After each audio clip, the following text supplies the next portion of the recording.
Hi guys, Kilo. So today we're going to talk about the Martini spin. I'm going to choose to demo and explain with my right hand on top. Okay? I want to make sure that my outside hand comes across the belly. So I'm imagining that I'm trying to cover my belly button up. Okay? And I'm going to have a push motion happening with my bottom arm while I'm pulling with my top.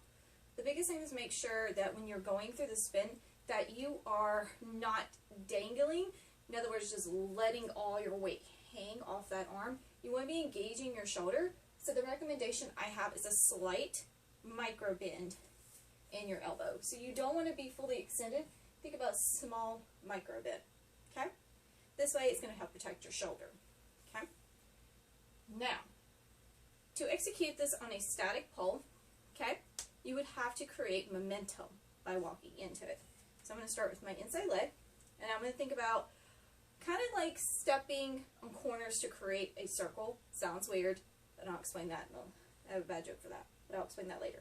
I'm going to step with the inside leg, so I'm going to create my momentum by going 1, 2, 3. On number 4, you're going to bring the outside leg to the front of the pole. Make sure the knee is aligned with your hip and that your calf is pressing into the front and your Achilles tendon, back of your ankle, is kind of pressing to the side.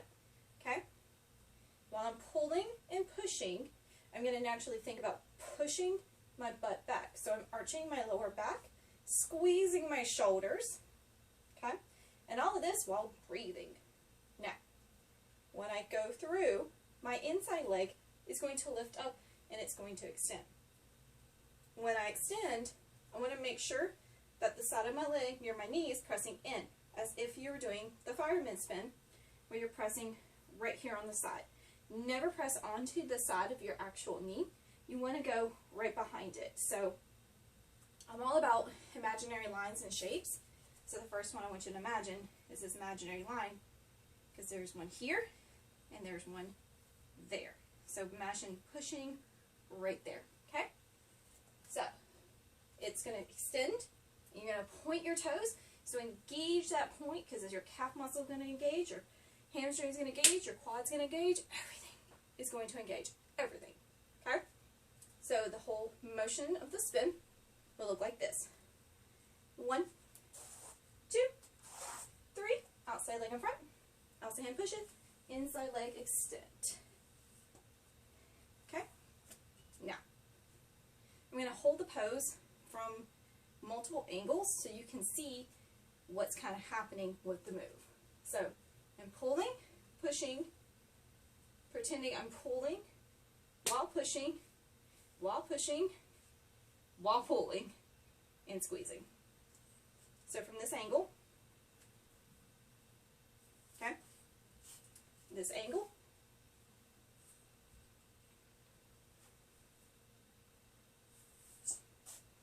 and this angle.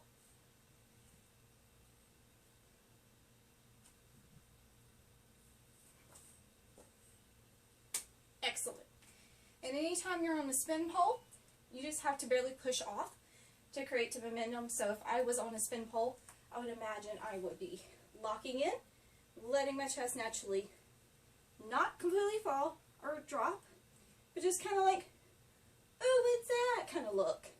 And when I do, barely push off, and you'll create a spin on the spin pole.